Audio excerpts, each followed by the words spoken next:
Oral questions by members. Leader of the Official Opposition. Thank you, Mr. Speaker. Well, the Premier rose in the Legislature earlier this week and said, and I quote, "I don't understand this affordability stuff," end quote. Well, that certainly explains a lot. British Columbians are paying the highest gas taxes in North America, and they're going up, with the Premier doing nothing. Housing prices are skyrocketing, but the Premier's affordable home promise is going to take 100 years to complete. Rents have gone up 20% in Vancouver in the last 6 months alone, yet nothing has been done about his promise of a renter's rebate. While it's clear, and the Premier admitted it here in the Legislature, that he doesn't understand affordability, could he possibly tell us why he has failed to keep a 5-year promise related to a renter's rebate? Minister of Energy and Mines. Thank you, Mr. Speaker.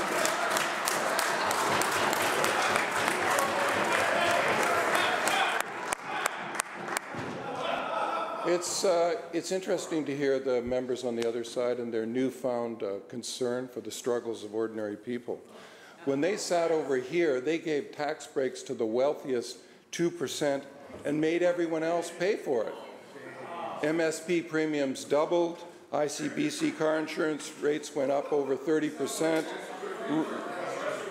roads and bridges were tolled.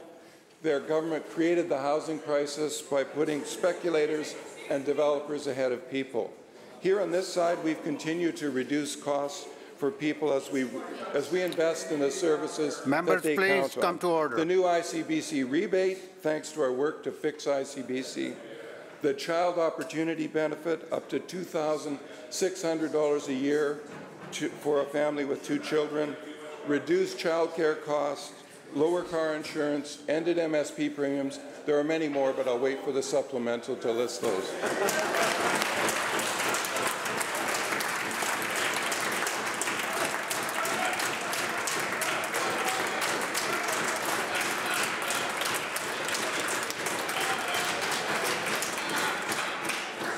Leader of the Official Opposition. You guys don't need to be here. Yeah, you can go home early.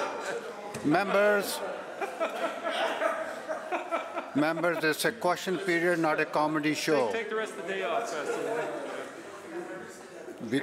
Well, apparently, while the minister yesterday missed the question by a mile, he's no better today. When he got up, was given a chance. He absolutely missed the entire point of the question for a second day in a row. Let's try it again, and let's hope this time we get somebody who actually understands the importance of the renter's rebate to get up. So it's easy for the Premier to actually stand in the House and say he doesn't understand the affordability stuff, and it's even more so after he gave himself a $40,000 raise. But British Columbians struggling with higher gas prices, higher transit costs, higher grocery costs, you know, to the members opposite, British Columbians do understand the affordability issue. Jennifer Bradshaw of the volunteer advocacy group Abundant Housing Vancouver is clear that help for renters is needed now as the market only gets worse. And I quote, "Low-income renters should really have those sorts of supports, and that should have happened much more quickly," end quote. While the Premier may not understand affordability, and he admitted it here in the Legislature, I think he should understand keeping his word to British Columbians. It's been 5 years. Where is the renter's rebate? Attorney General. Thank you.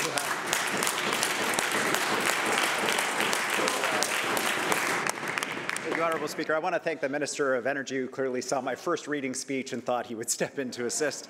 Obviously, not my best day in the Legislature. We'll try to turn it around here. The Minister of Finance is working on the renters rebate. That policy work continues. It's an important issue. I thank the member for raising it.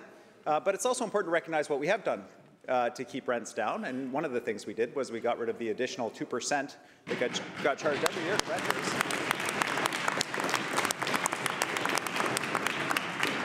that's saving families thousands of dollars. But it's important to recognize that those are families that are already in rental housing, and there's a whole bunch of people who are looking for rental housing. And the member quoted abundant housing, and I agree with the advocates in that group that believe we need more housing. And that's why I'm really proud that in our first 3 years, our government registered more rental units for construction than the old government did in the previous decade. What?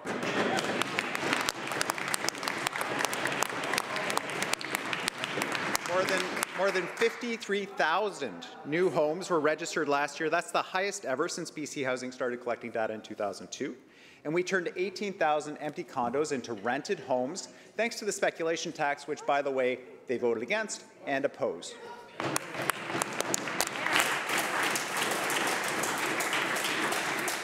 Member for Kamloops North Thompson. Thank you, Mr. Speaker. You know, Mr. Speaker, despite the Premier's elections promises of no new taxes, there are now 3 new taxes being brought in by the NDP this budget.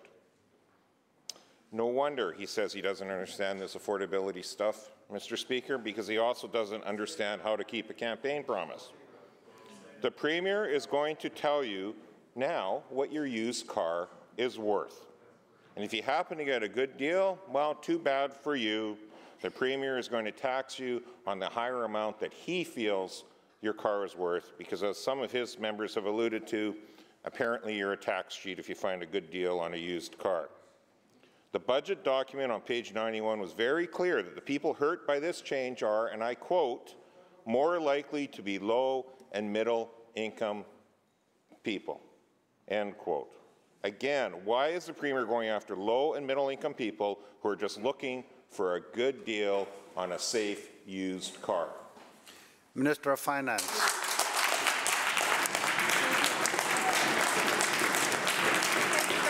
Thank you very much, Mr. Speaker. Well, PST has always been payable on privately purchased new and used vehicles. That hasn't changed. In fact, post-HST, it was Kevin Falcon who chose to apply PST to used goods in this province. Yes, yes, I have to inform the House of that truth, Mr. Speaker. But however, Mr. Speaker, I think it's important to really understand, and I'm really pleased to hear that the member opposite actually read the budget document. But if he turns to page 159, he will see table A4.1, the net provincial taxes since budget 2016. And what do we find, Mr. Speaker? Well, what we find is that if your family net income is $30,000, you are paying, back in 2016, you were paying $177 in taxes. And now, actually, there's $1,442 back in your pocket as a result of the decisions of this government. And Mr. Speaker, and if your family net income is $60,000, you used to pay $4,238 a year in taxes in 2016, and now you're paying $1,539. And let's take it up another notch, Mr. Speaker. If your family net income is $100,000, you were paying $7,473 in 2016, and now you're paying $5,658. Member for Kamloops North Thompson supplemental. Let's hear the question, please. Members. Let's hear the question. Thank you, Mr. Speaker. And if you happen to be in those income brackets and live in the finance minister's riding, you're paying an extra $4,500 a year to rent because you can't afford to purchase either. That's under this government's watch that's happened, Mr. Speaker. It makes no sense that a Premier who, and I quote, doesn't understand this affordability stuff gets to decide what a good deal on a used car is. It's not just used cars, though, Mr. Speaker. The cost of transit is scheduled to go up. The cost of getting from Surrey to Vancouver is rising to $185 a month. And the cost of gas is still the highest in North America. In fact, Mr. Speaker, these rising commuting costs are a direct result of the Premier removing the revenue neutrality to the carbon tax. How much longer is it going to be for commuters, whether it's a car, bus, or SkyTrain, to see some actual, real help in this affordability crisis from this government? Minister of Finance. Thank you very much, Mr. Speaker. No doubt, it continues to be challenging for British Columbians during these very challenging times coming off of COVID, and certainly what we see happening in Ukraine, it's added to increased pressures for sure, Mr. Speaker. But I think it's really important to recognize that if we hadn't taken the actions that we've been taking over the last 5 years, just how much harder it would be for British Columbians, Mr. Speaker. Remember, tolls, they're gone now.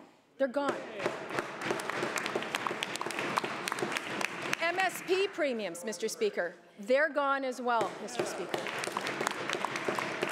Thanks to the work of my colleagues on either side of me, ICBC now, not only is it in the black, but we're giving rebate checks to drivers. Mr. Speaker, free transit for children under the age of 12. So, Mr. Speaker,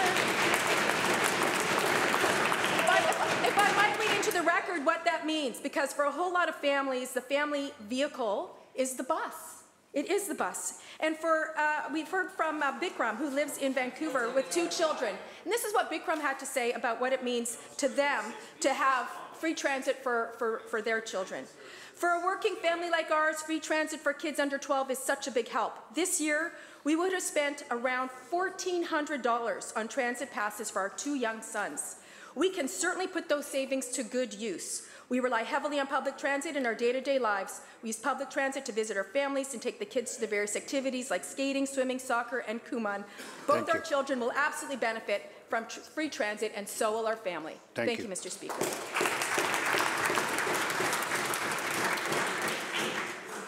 Member for Saanich North and Islands. Yeah, thank you, Mr. Speaker. Yesterday we celebrated the tabling of the Declaration Act Action Plan. We've repeatedly committed to repairing the legacies of colonialism, to upholding Indigenous rights, including their rights to their territories, rights to fish, hunt, gather medicines, foods unencumbered. This week, Angelina Hopkins Rose from Chatham Nation was in the news. Hopkins Rose is calling on the government to pause a proposed land management plan to spray glyphosate and other poisons in the unceded territories of the Stolo, the Chatham, the Nklakmuk, Musqueam, Squamish, Tsleil-Waututh First Nations. Hopkins Rose's activism has been successful, Mr. Speaker. This weekend, my constituency office, actually our constituency offices, received over 2,000 emails on the issue. The management plan in question takes effect tomorrow, and we'll have these carcinogenic chemicals sprayed broadly across their lands where Indigenous peoples regularly harvest berries and other traditional plants and medicines. Hopkins Rose is saying there was not nearly enough consultation with Indigenous peoples on this management plan. My question through you, Honourable Speakers, to the Minister of Forests, in keeping with our commitments under the Declaration Act, will the Minister pause the spraying of glyphosate set to begin tomorrow and order a consultation with Indigenous peoples that have been affected by this? Minister of Forests and Lands.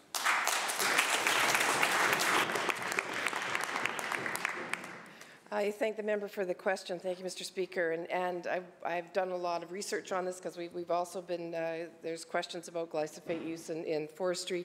And the effects of glyphosate on human health has been really extensively reviewed by international regulatory agencies, including Health Canada, with the conclusion being that exposure to glyphosate does not pose a carcinogenic or genotoxic risk to humans. And it remains an important tool for establishing conifer or conifer deciduous mixed stands and ensuring future timber supplies. But that said, the use of this herbicide in BC's forest sector has declined significantly in recent years as foresters use a variety of approaches to manage competing vegetation, including manual, mechanical, burning, biological, and herbicides.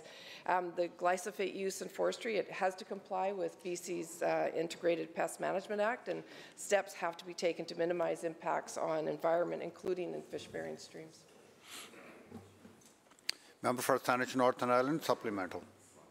So my question was about whether or not engagement with Indigenous nations, as we celebrated, quite intensely celebrated yesterday, allowing non-members onto the floor of this legislature to speak is a substantial thing. According to the plan, BC timber sales will be permitted to spray. Whether they're spraying less now than they have in the past makes little difference. The fact of the matter is that they're going to be allowed to spray glyphosate and other poisons for the next 5 years. These poisons will be used to kill salal, mushrooms, Indian hellebore, and berries, thimbleberry, raspberry, salmonberry, red elderberry, huckleberry, blueberry, ocean spray. These are all species that are unwanted, apparently. Unwanted by who? I don't think they're unwanted by the bears, but they're certainly not unwanted by Indigenous people who have been picking and harvesting these as staple food sources for thousands of years. Ocean spray, as an example of the connection that I want to make here, ocean spray, as my uncle Jacinton talks about, is the sign of Saanich summer. When the ocean spray starts to bloom and we can smell that beautiful scent throughout our territories, we know it's time to go out and engage our fishing in the summer in the Gulf Islands. And these are species that are unwanted, but yet Indigenous people have been using them, species such as ocean spray, to be able to understand how to live properly in our territories. These will just be wiped out with the spraying of glyphosate. My question is to the Minister of Forests. Does the Minister believe that the rights of Indigenous peoples to harvest traditional plants are outweighed by the Ministry's interests to maximize harvest volumes by the spraying of glyphosate? Minister. Thank you, Mr. Speaker. And I respect the member asking the question and his considerable knowledge on Indigenous people's culture.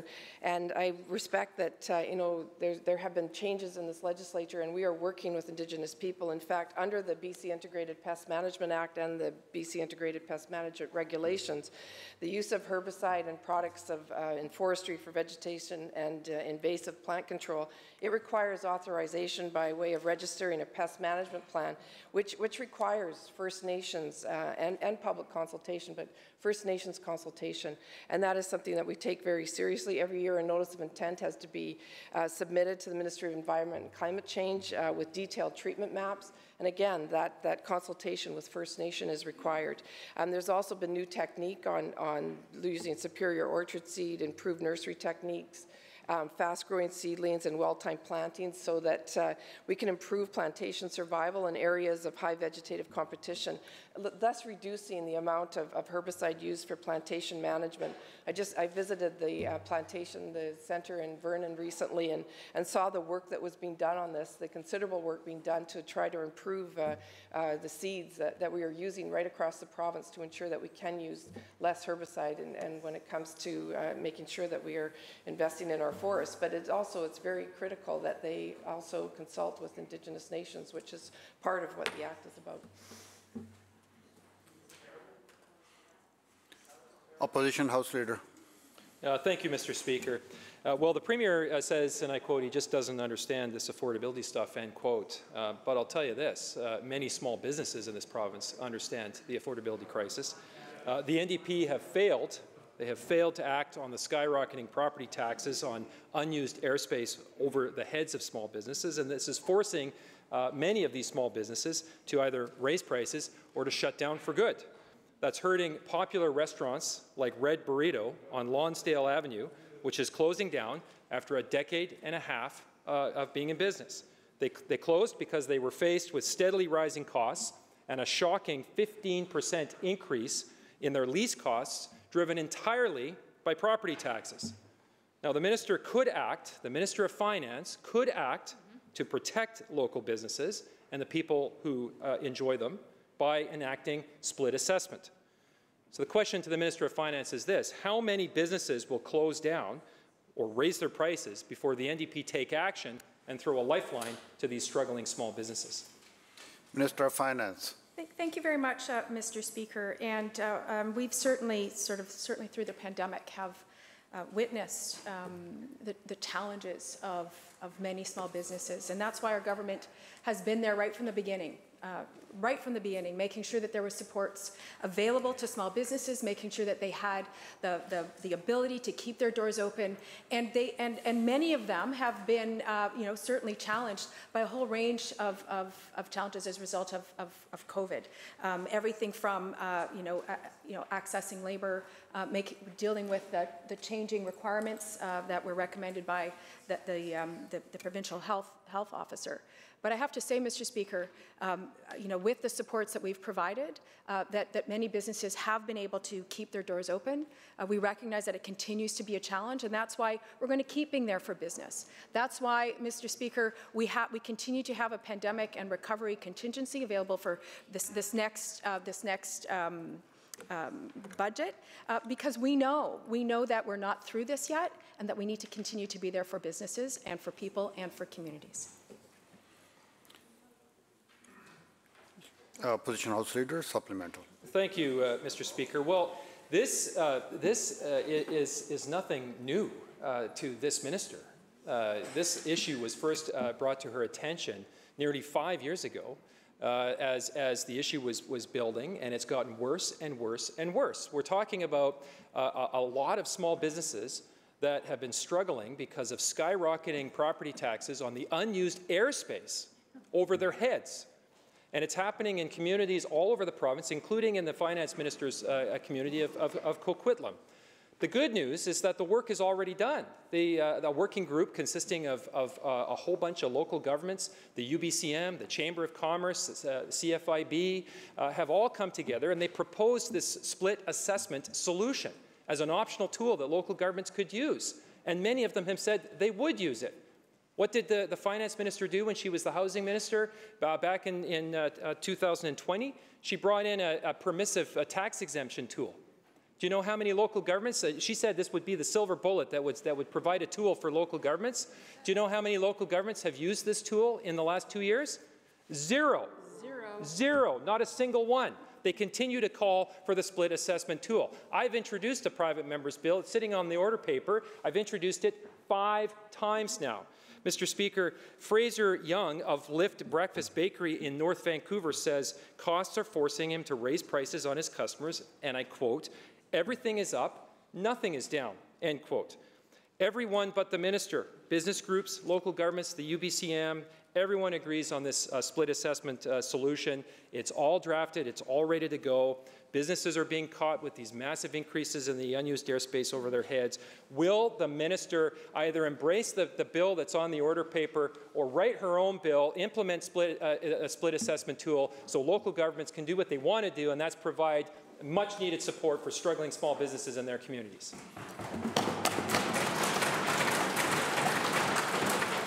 Minister of Finance. Thank you very much, Mr. Speaker. And we know that many small businesses who pay property taxes under their commercial lease are struggling when there's unexpected spikes in their taxes. We also certainly heard from the UBCM, which was very divided, Mr. Speaker. They were very divided on the member's proposal. In fact, Caribou Regional District, Whistler, Lanceville, they were against it. So for the member to suggest that the UBCM supports it is actually not quite accurate. Now, we did take a look, Mr. Speaker. We did take a look. Clearly, they're not interested in what we've done, Mr. Speaker, because they keep heckling me. But if they're interested in hearing what I have to say, I'm pleased to stand on my feet and continue with my response. We did take a look at the member's private member's bill. It is too broad. It does not take into account the significant consequences to the entire tax system. And it's not, and Mr. Speaker, it is not going to give the small businesses the tax break that they need. And so that work is being undertaken as we speak. We continue to consult with local governments. And it actually isn't 5 years, Mr. Speaker, it's actually 2 years. It's been 2 years during a pandemic that we've continued to do the work. We have dedicated staff. We have dedicated staff who are continuing to work with local governments, with the UBCM, to make sure that we find the right path to make sure that it works appropriately the way it's intended. Thank you very much, Mr. Speaker.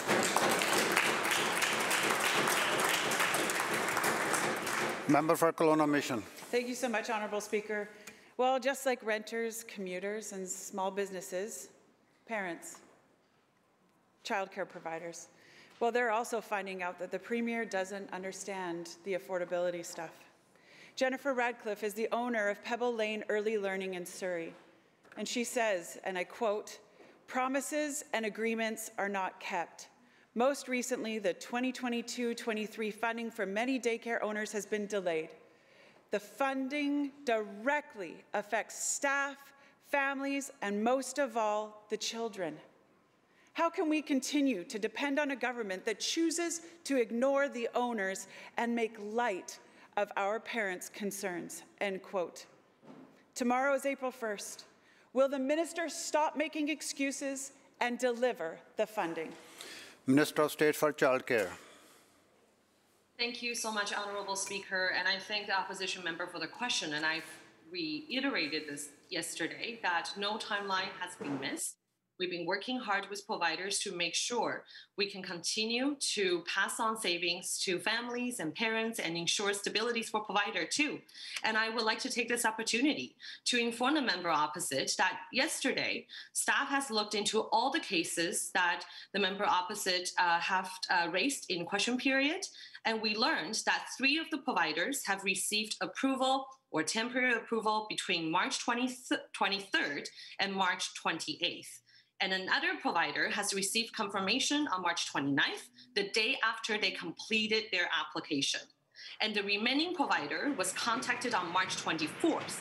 Until now, staff has not received a response. So we share the same goal of ensuring providers receiving the support that they need to pass on savings to parents. We want to work with providers to make sure savings are passed on to providers. And if the opposition member has any cases or scenarios, again, I encourage the opposition to work with us to bring forward the cases so we can look into them and make sure that providers will get the savings and the parents will have the stability. And to date, my understanding is that all completed applications have received approvals, and all the remaining ones are either receiving temporary approval or have been contacted with staff. And we are committed to continue to work with parents as we have been and providers to ensure that we can pass on savings to parents. And I hope the opposition member can work with us, bring forward the cases that you're raising, and instead of creating unnecessary fear and division among parents and providers.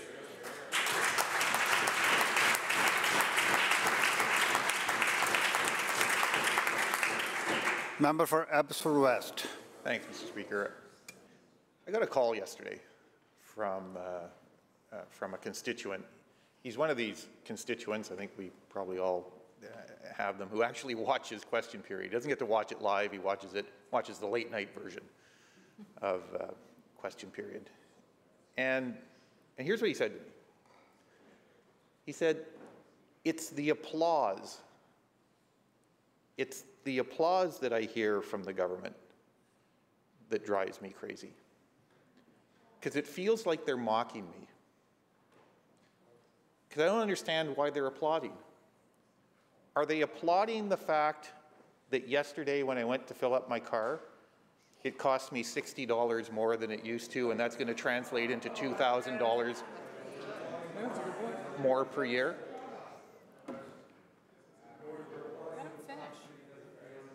Are they applauding the fact that my wife, who relies on a transit pass, is now going to have to pay more, and that's going to cost us hundreds of dollars a year?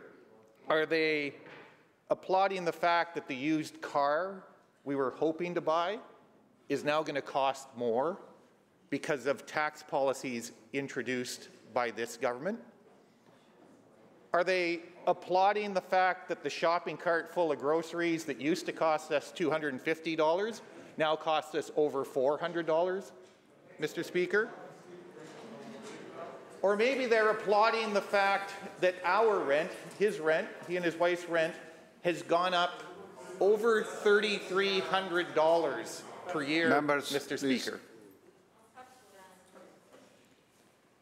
Or are they applauding the fact that despite the ending of COVID-related restrictions, for all of the reasons and more that he just alluded to, they won't be going on a vacation? They're not going anywhere this year, Mr. Speaker. That's what he said. He said, when I hear them applaud, it feels like they're mocking me.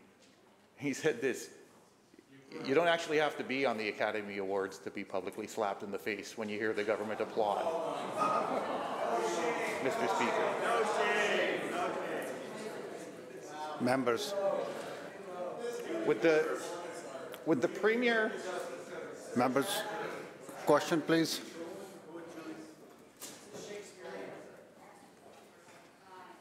Would the Premier explain to my constituent and the millions of British Columbians who are facing the same challenges why he and his colleagues applaud their absolute refusal, inability to address in a meaningful way the crisis of affordability facing so many British Columbians? Minister of Finance. Thank you very much, Mr. Speaker. I appreciate hearing the members' commentary about the challenges that some British Columbians are indeed facing. And I think it's really important to recognize, Mr. Speaker, that there have been some significant changes that we have made over these last 5 years. And that has made a difference in people's lives. So when you take a look at the fact that if you're a family earning $80,000, a family net income, your taxes back in 2016 were $5,637, and now they're $3,342. That's a significant difference, Mr. Speaker. But I also think, Mr. Speaker, that over the last 5 years, if we hadn't made the changes that we had made, people would still be paying MSP premiums. They would be paying sky-high ICBC bills. They would be paying interest on their student loans, Mr. Speaker. We got rid of interest on student loans. They would be getting paid one of the lowest minimum wages in Canada, Mr. Speaker.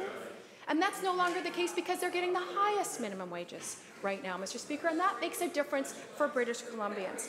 And Mr. Speaker, the average BC family would also be paying $1,000 a year more in rent if we hadn't taken the measures that this government took over the last number of years. And finally, Mr. Speaker, I think it's interesting that, you know, when we formed government and the commitment was to fix ICBC, and there was a lot of work to do to fix that dumpster fire. Mr. Falcon, the leader of the opposition, thought that the ICBC rebates were stupid little checks. Well, Mr. Speaker, those stupid little checks are paying the bills for British Columbians, Mr. Speaker. We're going to keep working every day to address affordability for British Columbians, because that's what we've been doing since we formed government in 2017. The bell ends the question period.